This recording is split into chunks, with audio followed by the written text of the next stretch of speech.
Bem-vindo a mais um Escola Bíblica. Esta temporada, como centro daquilo que são as nossas aulas, está a ação social. Por isso temos connosco a Carmen Maciel, ela que é diretora da ADRA em Portugal.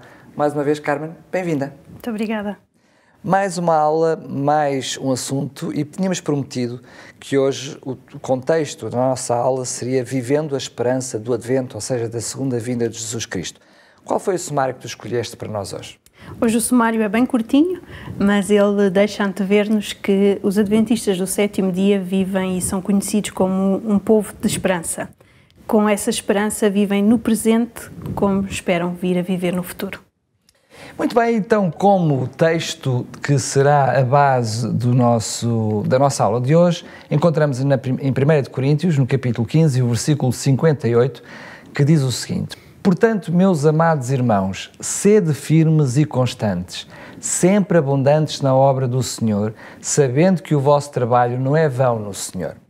Este texto que serve para nós meditarmos na aula de hoje, deixa-nos, e o sumário que tu trouxeste antes, deixa-nos perceber que aquilo que nós acreditamos, a forma como nós acreditamos que vai ser o nosso futuro, tem um impacto na forma como nós vivemos o presente. E esta noção de acreditar no Advento, acreditar na segunda vinda de Jesus, tem também algum impacto, de uma forma direta, na forma como vivemos o cristianismo nesta questão da ação direta, no apoio àqueles que são os mais necessitados? Na realidade, nós até podemos responder a esta questão de duas formas. Tem um impacto positivo e tem um impacto negativo. Talvez o negativo seja aquele que ao longo da história mais ressalte, porque se nós formos fazer uma análise à história das religiões nestes últimos anos, cedo nos apercebemos de vozes críticas que argumentam que a religião tende a afastar as pessoas da vida aqui e agora, porque vivem aliadas, portanto, centradas numa hipotética vida após a morte, numa vida melhor. Eu compreendo essa crítica se ela estiver relacionada com pessoas que, estando, não sei se esta palavra existe, mas uma espécie de escapismo santo, em que as pessoas escapam daquilo que têm que fazer agora porque acham que não vale a pena, porque um dia acabam por viver numa inércia no presente. Exatamente. Em função daquilo que será a vida futura, não é? Até porque muitas pessoas, não acreditando que este mundo vai para melhor, acham que a sua ação tem pouca relevância e por isso não vale a pena fazer nada. E até já está profetizado que assim vai ser e, portanto, não adianta nada, não é? Exatamente. Mas há que encontrar um equilíbrio entre o mundo perfeito e restaurado que nós sabemos que vai existir no futuro, com a necessidade de vivermos de forma mais sã possível enquanto somos peregrinos nesta terra. Portanto, esta ideia de que não pertencemos aqui, estamos de passagem, ajudar-nos a saber que não nos devemos acomodar nem sentir-nos aqui bem. Acreditarmos que Deus fará justiça, como vimos no estudo da lição anterior, restabelecerá a harmonia, irá instituir a igualdade para todos, fará reinar um ambiente de amor fraternal e tantas outras coisas boas que ansiamos, deveria ser, na realidade, o catalisador para que nós pudéssemos, aqui e agora, ter um envolvimento enérgico na transformação do mundo em que vivemos. No conhecido Sermão da Montanha, que nós podemos encontrar os relatos na Bíblia, em Mateus 24 e 25, Jesus dirige-se aos seus discípulos e ele está a falar dos eventos do tempo do fim, e é verdade que ele passa toda a primeira parte deste sermão que passou na montanha a detalhar a necessidade de fugir.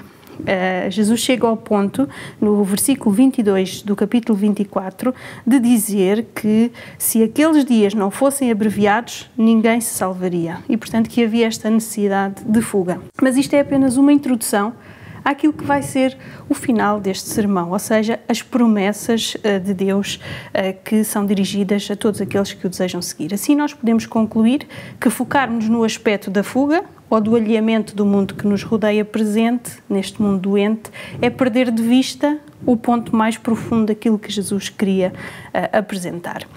A esperança e a certeza da salvação devem fazer com que nós vivamos uma vida conscientes de que Deus irá restaurar tudo aquilo que nos incomoda, mas que nós temos a nossa parte a fazer aqui. E eu gostaria de pegar naquele caso que tu falavas há pouco, o caso da pobreza, o caso da profecia terrível que nós encontramos em Deuteronômio 15:11, onde nos diz: jamais deixarão de existir pobres na terra. E muitas vezes as pessoas, quando são abordadas com esta questão de que devem ajudar, devem fazer projetos para acabar com a pobreza, etc., muitos justificam dizendo que não vale a pena porque nós nunca conseguiremos extinguir a pobreza.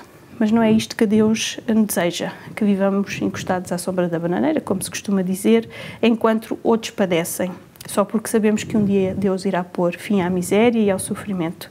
Ele ordena que vivamos o presente, mitigando a fome, vestindo o nu, visitando o preso, confortando o oprimido e por aí fora. Portanto, a nossa atitude, enquanto aguardamos, é promover neste mundo tudo aquilo que nós sabemos que iremos ter no futuro. Mas a verdade é que a noção de que próprio Jesus, Ele vai corrigir todos esses males, e também foi Ele que nos deixou essa promessa, e Jesus, quando nos diz que Ele vai resolver as questões de injustiça, de desigualdade social, quer as questões de maus tratos, Jesus, na realidade, está a abreviar os males todos que nós conhecemos no mundo. Mas, apesar de nós sabermos que isso será no futuro, não devemos aprender com o caráter de Jesus. Jesus, mostrando-nos o seu caráter, não espera que, de alguma forma, cada um de nós, hoje já, possa ir lutando contra esses males. Na realidade, o seu caráter e a sua vida foram-nos deixados a título de exemplo, para que nós pudéssemos seguir. Aliás, o propósito da nossa vida, muito aqui, é assemelhar-nos cada vez mais ao caráter de Jesus. Alguns estudos nos deixam antever que a única coisa que nós poderemos levar connosco para a vida eterna, aquela vida onde o futuro que nós falávamos há pouco é na realidade o nosso caráter e, portanto, tudo aquilo que nós pudermos fazer aqui nesta terra para que este caráter seja semelhante ao de Jesus será para nosso benefício prático. Em relação àquilo que nós aqui estávamos a falar sobre a forma como acreditamos que, portanto, a crença que Jesus vai restaurar este mundo e vai aplicar justiça deve ter implicações práticas na nossa vida. Se nós não acreditássemos que o mundo tal como está carece de renovação e de restauro através da justiça de Deus, nós iríamos andar aqui um pouco sem compreender o sentido da existência humana. A nossa vida e lutarmos por propósitos seria um absurdo.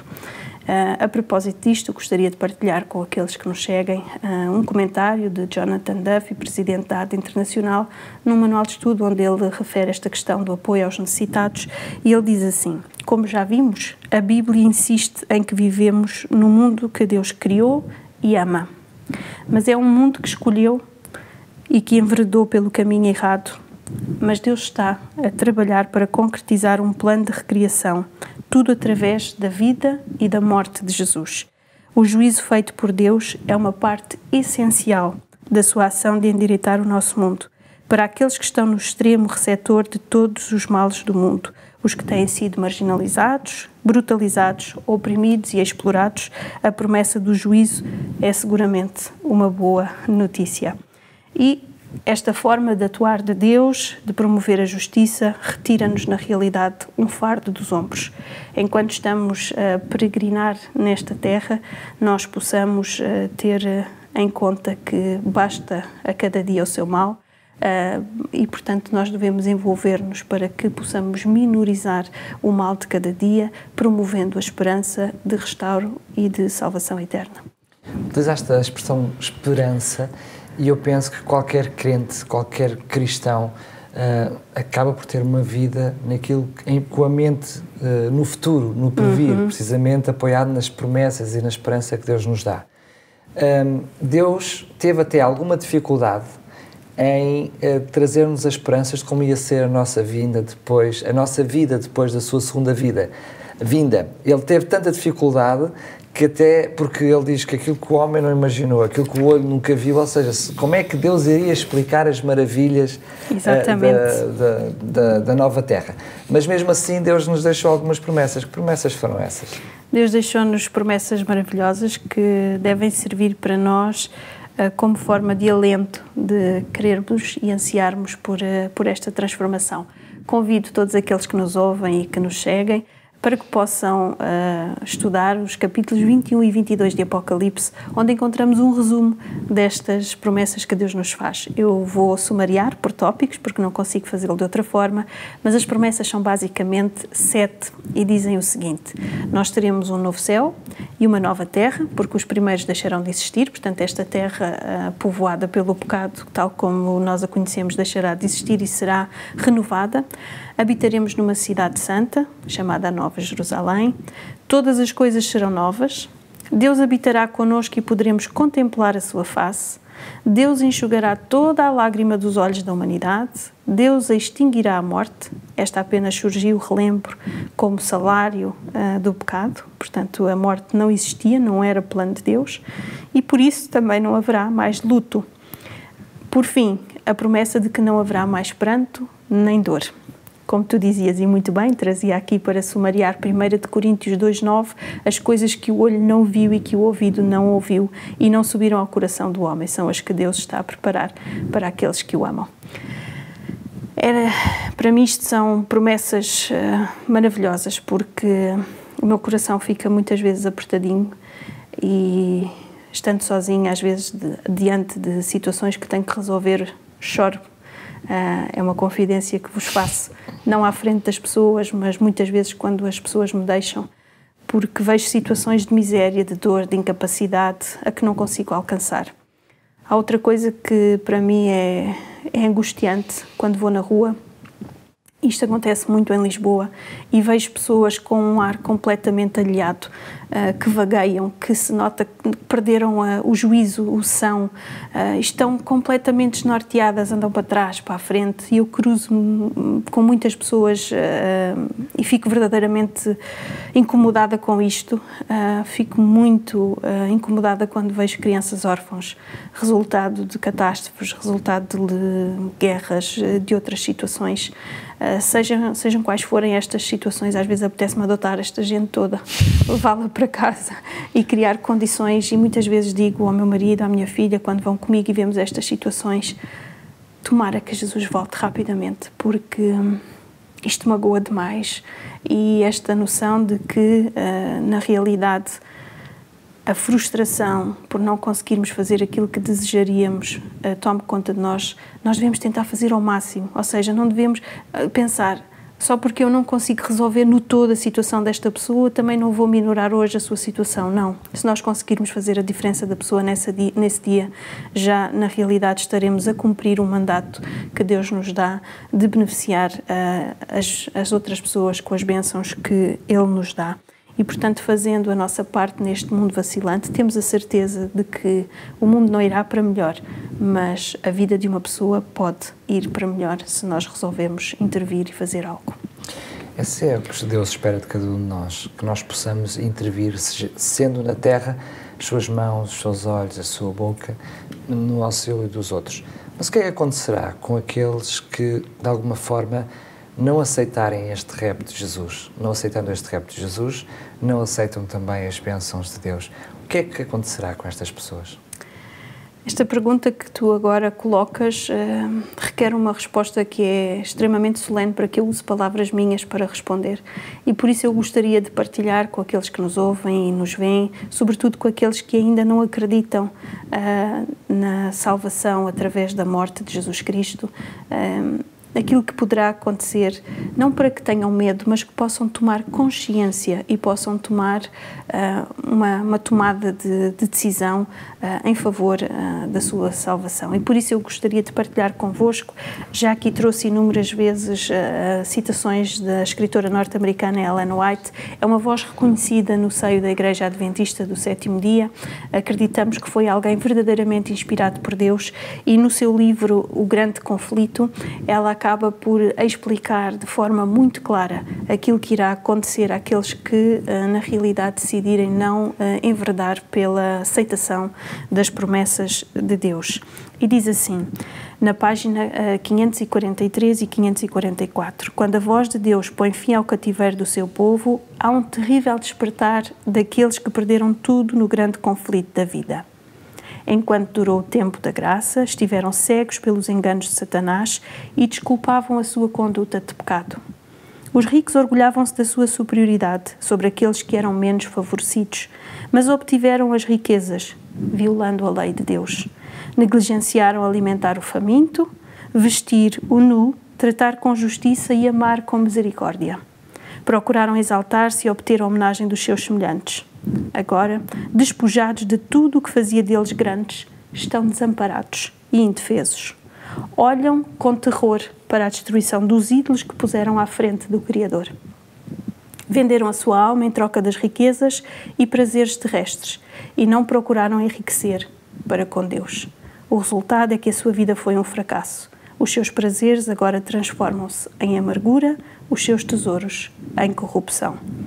Portanto, vemos que todos aqueles que se preocuparam em passar a sua peregrinação nesta terra amealhante para si próprios, dizendo que nada têm de responsabilidade para com aqueles que são mais necessitados e que estão ao seu redor. Um dia serão chamados de loucos e Deus se apartará deles, fazendo com que tenham o destino que acabaram por escolher. E esse destino será a morte para sempre, ou seja, será o fim de tudo. Chegamos ao fim, peço-te então que possas fazer a aplicação prática no Aprende Fazendo, mas eu hoje até te peço, até para ir um pouquinho mais além, para que esta aplicação prática possa ir em jeito de apelo. Em jeito de apelo. Em jeito de apelo, eu gostaria então que todos aqueles que não conhecem os Adventistas do Sétimo Dia como este povo de esperança possam procurar conhecer a sua mensagem, percebendo como é que esta esperança no futuro pode e deve mudar a forma como vivemos no presente. Deixe-lhe este repto para que possa sentir alegria e o antegozo do céu nesta terra. Chegamos então ao fim de mais uma aula, estamos mesmo na reta final deste conjunto de lições que lhe trouxemos e ainda temos alguns assuntos que queremos partilhar consigo, mas por isso também em jeito de apelo. Aqui fica o apelo para que possa estar connosco na próxima aula. Enfim, estamos na reta final, não queremos que perca nada. Para si que me está a ouvir na Rádio RCS, saiba que também me pode ver, nos pode acompanhar através do Facebook em novotempo.pt. Agora sim, despeço-me, que Deus possa tocar no seu coração para que esteja cada vez mais perto de Deus, mas também cada vez mais perto um dos outros. Até à próxima aula, se Deus quiser.